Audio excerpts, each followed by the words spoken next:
नमस्ते छात्रों, सभी को सुबह का प्रणाम। मैं आज आप लोगों के लिए और एक वीडियो भेज रहा हूं। इस वीडियो में आपकी कक्षा के दूसरी घटक है कश्मीरी सेब। इस गद्य को आज मैं समझा रहा हूं। समझ गए? किताब को लिए किताब में पेज नंबर 6 में घटक है कश्मीरी सेब। इस गद्य के लेखक है मुंशी प्रेमचंद जी। मुंशी प्रेमचंद जी का परिचय है पेज नंबर 9 में। किताब खोलिए, लेखक परिचय देखेंगे। ओके। मुंशी प्रेमचंद जी का जन्म 31 जुलाई 1880 को वाराणसी के पास लमही नामक गांव में हुआ था। देखिए, मुंशी प्रेमचंद जी का जन्म कहाँ हुआ था? उत्तर प्रदेश के वाराणसी के पास लमही नामक गांव में हुआ था। कब हुआ था? 31 जुलाई 1880 में हुआ था। इनका वास्तविक नाम धनपत राय था और प्रेमचंद जी का प्रारंभिक नाम क्या था? धनपत राय। शिक्षा विभाग में नौकरी करते थे और प्रेमचंद जी कहाँ काम करते थे? शिक्षा विभाग। शिक्षा विभाग मीन्स एजुकेशन डिपार्टमेंट में काम करते थे। बचपन में ही प्रेमचंद मातृ प्रेम से वंचित रहे। बचपन में ही प्रेमचंद जी का माता का मृत्यु हो गई थी, इसीलिए मातृ प्रेम से वंचित रहे। इनका जीवन गरीब में ही गुजारा। वे मैट्रिक तक ही पढ़ गए। देखिए, इनका जीवन गरीबपन में ही गुजर गए थे, इसीलिए वे मैट्रिक तक ही पढ़ गए थे। वे यथार्थवादी कथाकार थे और मुंशी प्रेमचंद जी यथार्थवादी मीन्स जो समाज में जो कुछ यथावत है उनको यथावत चित्रण करना। जो कुछ समाज में है उसको यथार्थ रूप से लिखना ही यथार्थवादी कथाकार या कहानीकार कहते हैं। प्रेमचंद जी भी वैसे एक कहानीकार थे, इसीलिए इनकी रचनाओं में यथार्थवाद प्रमुख अंश है। जो कुछ समाज में है वैसे ही लिखना है। समझ गए? इनकी प्रमुख रचनाएं है, देखिए, गोदान, सेवा सदन, गबन, निर्मला, कर्मभूमि आदि इनके प्रमुख उपन्यास हैं। इनके प्रसिद्ध उपन्यास है सेवा सदन, गोदान, गबन, निर्मला, कर्मभूमि।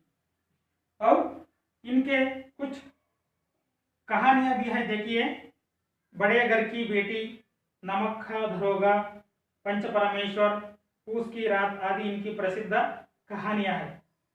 प्रेमचंद जी उपन्यास भी लिखे हैं, कहानियां भी लिखे हैं और इनकी कविताओं का या कहानियों का संग्रह मानस सरोवर नाम से संकलित है। प्रेमचंद जी की कहानियों का संग्रह मानस सरोवर नाम से संकलित कृति है। ये तो संक्षिप्त रूप में प्रेमचंद जी का संक्षिप्त परिचय। अब पाठ का आशय पेज नंबर 8 में नीचे है, देख लीजिए।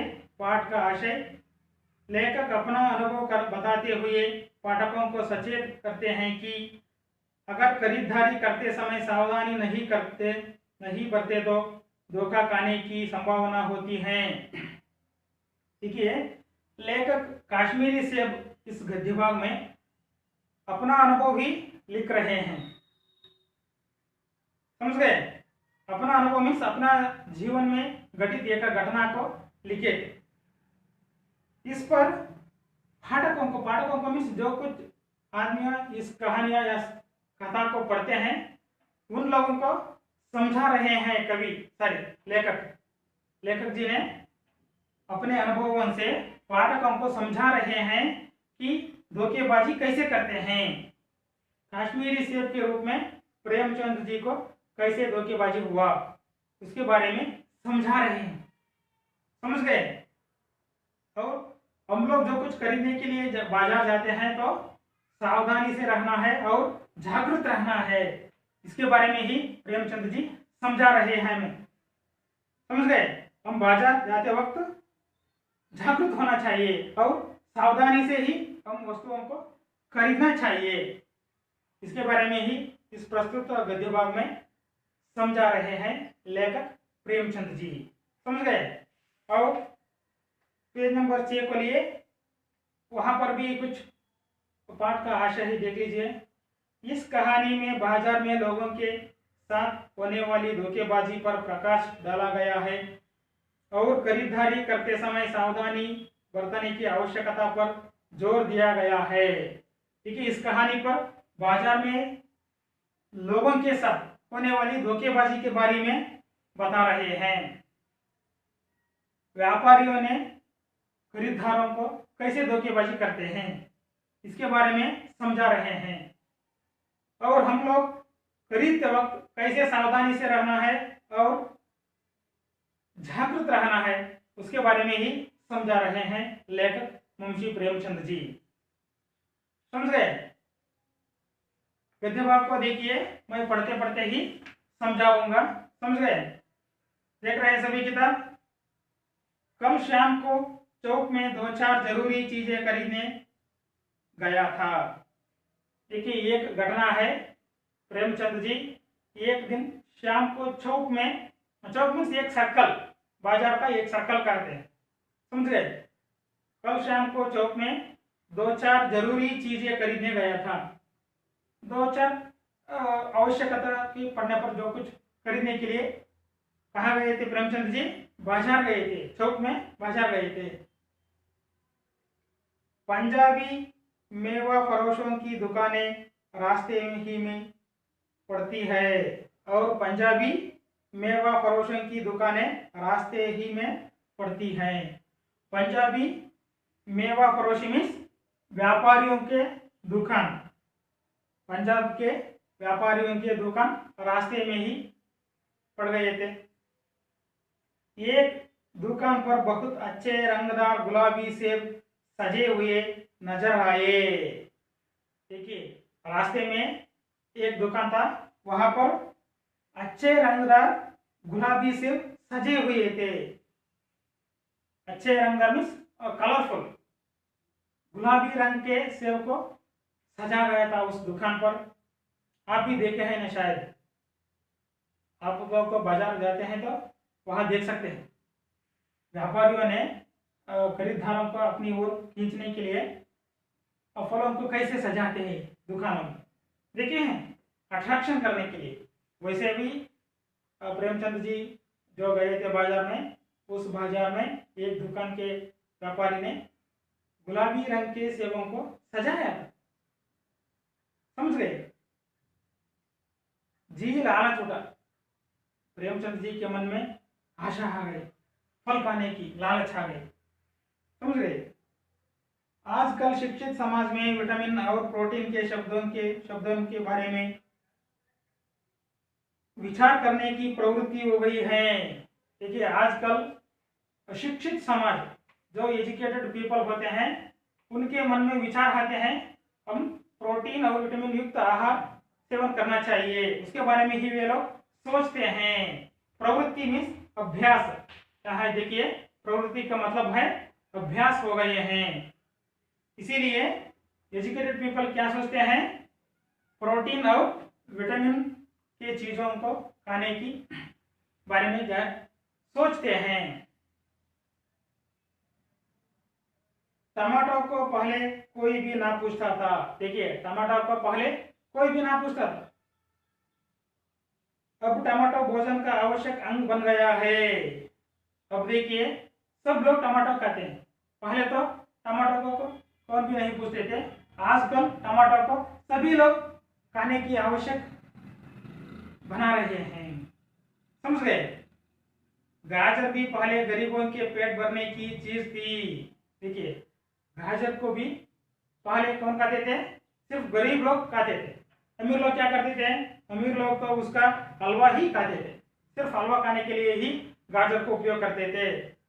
हलवा नाम सुनते ही आपके मुंह में पानी आ गया है या नहीं? हाँ। मगर अब पता चला है कि गाजर में भी बहुत विटामिन है। अब अमीर लोग भी समझ गए हैं गाजर में भी बहुत सारे विटामिन है, ये भी खाने के लिए बहुत स्वादिष्ट होते हैं, है या नहीं? इसलिए गाजर को भी मेजों पर स्थान मिलने लगा है। इसीलिए अमीर लोग भी गाजर खरीदते हैं, अपने खाने की मेज पर स्थान रखे हैं गाजर खाओ। समझ गए? जरूरत का अर्थ है आवश्यकता। आवश्यकता, समझ गए। और नीम कौड़ी मीन्स नीम का फल, मोल भाव मीन्स मूल्य, उनका वैल्यू, मूल का मतलब उनका वैल्यू कहते हैं। सेब के विषय में तो यह कहा जाने लगा है कि एक सेब रोज खाइए और तो आपको डॉक्टर की जरूरत ना रहेगी। देखिए, सेब के विचार में आज प्रचलित है, रोज एक सेब खाइए और बीमारियों से, डॉक्टरों से दूर रहिए। डॉक्टर से दूर रहना मीन्स बीमारियों से दूर रहना, बीमारियों से बच जाना, समझ गए। कौन लोग रोज एक सेब खाते हैं वह डॉक्टर से दूर रहते हैं, समझ गए। डॉक्टर से दूर रहना मीन्स बीमारियों से दूर हो जाना, इसीलिए एक रोज खाना है, एक रोज एक सेब खाना है, समझ गए। तो आपकी डॉक्टरों की जरूरत ना रहेगी। डॉक्टर से बचने के लिए हम नीम कौड़ी तक खाने को तैयार हो गए हैं, और डॉक्टर से या बीमारियों से बचने के लिए हम अब क्या कर रहे हैं, नीम कौड़ी को भी खा रहे हैं। नीम कौड़ी का मतलब नीम का फल, नीम का फल होते हैं। तो डॉक्टर भी नहीं, सेब तो रस और स्वाद में अगर आम से बढ़कर नहीं है, सेब तो रस और स्वाद में आम से बढ़कर नहीं है। आम तो बहुत स्वादिष्ट होते हैं रस में और स्वाद में, लेकिन उतना स्वाद सेब में नहीं होता। लेकिन सेब में ज्यादा विटामिन और प्रोटीन्स होते हैं, बीमारियों से बच सकते हैं सेब खाने से, समझ गए। तो घटकर भी नहीं, सेब को यह स्थान मिल चुका है, अब वह केवल स्वाद की चीज नहीं है। सेब को हम क्यों खाते हैं, बीमारियों से दूर रखने के लिए, डॉक्टरों से दूर रहने के लिए, स्वाद के लिए नहीं, समझ गए। सेब खाते हैं तो बीमारियों से बच सकते हैं, इसीलिए हम सेब को खा रहे हैं। वह केवल स्वाद की चीज नहीं है सेब, वह तो बीमारियों से बचने की जरूरत की, आवश्यकता की फल है, समझ गए। उसमें गुण भी है। हमने दुकानदारों से मोल भाव किया और आधा सेब मांगे। बाद में प्रेमचंद जी ने क्या किया, दुकानदार से मोल भाव किया और आधा सेब मांगे। पहले आधा सेब, वैसे शेर में केजी, अब केजी है ना, किलो है ना, पहले शेर में उनका तोला करते, तोला मीन्स वैल्यू करना, समझ गए। तो आधा सेब मांग लिया, कौन मांग लिया है, प्रेमचंद जी ने। किससे मांगा, दुकानदार से मांग लिया। दुकानदार ने कहा, बाबूजी बड़े मजेदार सेब आए हैं, काश कश्मीर थे। और दुकानदार ने भी प्रेमचंद जी से कहा, बड़े मजेदार सेब हैं, कश्मीर के सेब है, बहुत अच्छे हैं, बहुत स्वादिष्ट है, खाने के लिए भी अच्छा होगा, आप ले जाइए, खाकर तबीयत खुश हो जाएगी।